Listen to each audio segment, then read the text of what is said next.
This is how you set up your members only section at e-Clubhouse or e-District House. I happen to be logged into District 23B at edistrict.org. I've already logged in. Below the regular pages that you have on the screen, you can see that I can turn on the members only pages. When I do that, this password is normally blank. I want to set the password to 1234 ABCD. I'll just type that in and hit the update button. Now this member directory is the next thing that you want to fill in. This gives your members a chance or an ability to log in using their email address, using that shared password. So I simply log into the members directory section, hitting manage, and I want to now add some names. Now there already are some names in this directory, but I'm going to add Bob Jones. So I'm just going to enter his name and then his last name.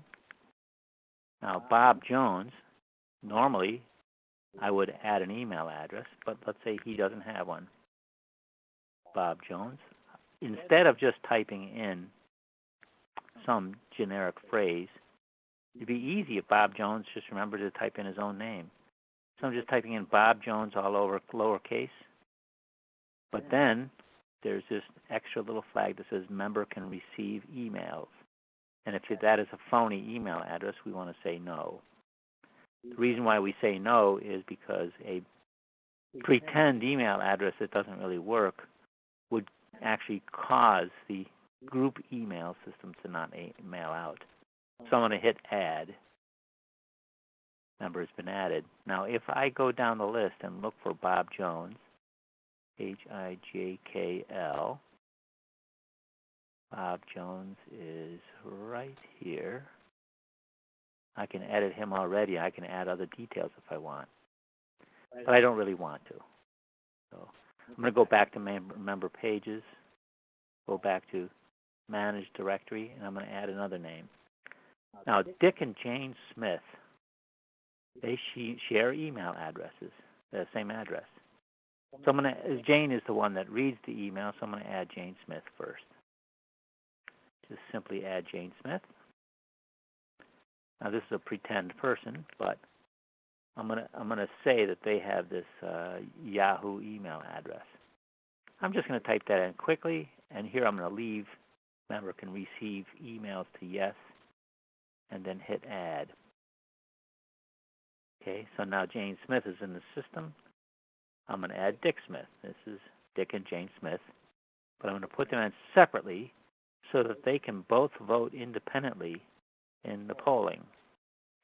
I'm going to allow Dick Smith to be able to log in, but because he's sharing an address, I'm going to set his email address to a phony email address that says Dick Smith.